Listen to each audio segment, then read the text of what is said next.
हमारा देश विविधताओं का देश है। यहाँ बोली, पहनावा, खान पान, रहन सहन, यहाँ तक कि पानी भी अलग है। लेकिन फिर भी हमारा देश एकता की बड़ी मिसाल पेश करता है। ऐसे में कई सारे त्योहार हैं जो एक साथ पूरे देश में मनाए जाते हैं, लेकिन इन त्योहारों को मनाने के तरीके हर राज्य में अलग अलग हैं। ऐसे में देश को एकता के सूत्र में बांधता एक ऐसा ही त्योहार है नवरात्रि, जिसकी शुरुआत हो गई है, जिसकी धूम देश भर में पहले से ही शुरू हो गई थी। ऐसे में आज हम आपको बताने जा रहे हैं कि भारत के अलग अलग राज्यों में किस तरीके से मनाया जाता है नवरात्रि का त्योहार। यूपी और बिहार में एक ही तरीके से नवरात्रि का त्योहार मनाया जाता है। इन दोनों ही राज्यों में हिंदू महाकाव्य रामायण भगवान राम के जीवन पर नाटकीय रूप मंदिरों में दर्शाया जाता है। इसके अलावा यूपी बिहार में नवरात्रि की कई सारी समानताएं मिलती हैं, जिसमें नवरात्रि की समाप्ति पर छोटी बालिकाओं को भोज कराया जाता है। इसके बाद पूरे नवरात्रि के दौरान व्रत रखने वाले लोग भोजन ग्रहण करते हैं। साथ ही मंदिरों में देवी की खास पूजा अर्चना की जाती है और लोग पंडालों में जाकर माता के दर्शन करने के साथ सप्तशती का पाठ करते हैं। वहीं पश्चिम बंगाल और असम में हर साल अलग अलग थीम पर भव्य पंडाल बनाए जाते हैं, जिसमें दुर्गा, गणेश, कार्तिकेय, सरस्वती, लक्ष्मी की सुंदर प्रतिमाएं स्थापित की जाती हैं। वहीं शास्त्रों के अनुसार 4 दिनों की अवधि के लिए पुजारी संस्कार करते हैं। दशमी के दिन देवी की भव्य विदाई भी की जाती है। असम, झारखंड और त्रिपुरा में भी देवियों की पूजा की इसी तरह की प्रथा है। वहीं पश्चिम बंगाल में दुर्गा पूजा के दौरान आपको ढाक की थाप पर नाचना, पंडाल घूमना, स्वादिष्ट भोजन, स्वाद के लिए सुंदर कपड़े भी पहने जाते हैं। बात करें अगर राजस्थान की, तो राजस्थान में नवरात्रि के साथ ही दशहरा मेला त्योहारी सीजन की शुरुआत होती है। राजस्थान में नवरात्र पर प्रसिद्ध दशहरा मेला का भव्य आयोजन किया जाता है। यहाँ 72 फुट ऊंचा रावण का पुतला लगाया जाता है और उसे दशमी को जलाया जाता है। इसके बाद धनतेरस से 20 दिनों के लिए एक मेले का आयोजन किया जाता है, जो भारत में एक धार्मिक त्योहार दिवाली की शुरुआत का संकेत माना जाता है।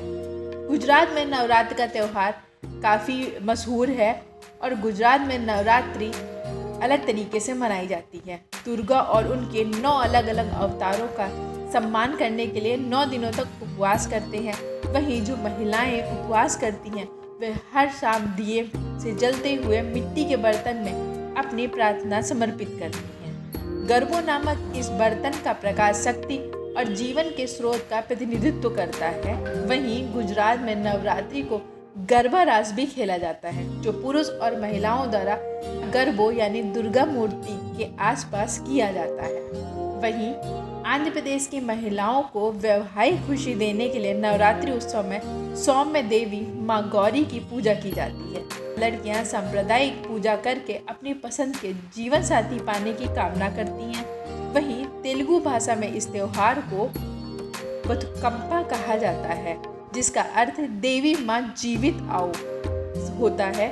महिला देवी माँ की पूजा करने के लिए स्थानीय फूलों का उपयोग करके समय समय पर फूलों के ढेर बनाती हैं और इस ढेर को उत्सव के अंतिम दिन किसी झील या नदी में विसर्जित कर देती हैं। कर्नाटक में मैसूर में दशहरा पहली बार 1610 में राजा वाडियार फर्स्ट के दौरान मनाया गया था, जिसे अब भी मैसूर में उसी हर्ष और उल्लास के साथ मनाया जाता है। कर्नाटक में इस त्योहार को नदब्बा या राज्य त्योहार के तौर पर भी मनाते हैं। वहीं महानवमी 9वें दिन त्योहार शाही तलवार को पूजा के लिए एक सिंहासन पर बैठाकर हाथियों और घोड़ों के जुलूस पर ले जाया जाता है। 10वें दिन यानी दशमी पर शहर भर में जश्न मनाया जाता है, जिसमें नर्तकी, संगीतकार का एक बड़ा जुलूस हाथी पर सोने की काठी पर सवार देवी चामुंडा को लेकर जश्न मनाते हैं। वहीं तमिलनाडु में नवरात्र के दौरान दुर्गा के अलावा लक्ष्मी, सरस्वती की भी पूजा की जाती है। किंवदंती कहते हैं कि 3 देवी देवताओं को 3 अलग अलग दिनों में पूजा जाता है और लोग एक दूसरे को कपड़े, मिठाई और नारियल देते हैं। वहीं तमिलनाडु में नवरात्रि समारोह का एक अन्य रिवाज कोलू भी है, जो हिंदू धर्म ग्रंथों से लोकप्रिय लेजेंड्स को बताने के लिए मनाते हैं। महानवमी के दिन कई स्थानों पर आयुध पूजा भी की जाती है। इस दिन देवी सरस्वती को सजाया और पूजा जाता है, जिसमें कृषि उपकरण, किताबें, संगीत वाद्य यंत्र, मशीनरी और ऑटोमोबाइल शामिल किए जाते हैं। वहीं अंत में हिमाचल प्रदेश में कई देवी मंदिर हैं, इसलिए राज्य में देवी की पवित्र नवरात्रों को धूमधाम से मनाया जाता है। शेष भारत पूजा को बंद करने के करीब आते ही हिमाचल में नवरात्र का त्योहार शुरू होता है। कुल्लू घाटी के ढालपुर मैदान में भगवान रघुनाथ यानी राम की 9 दिनों तक पूजा की जाती है, जिसमें 10वें दिन कुल्लू दशहरा मनाया जाता है।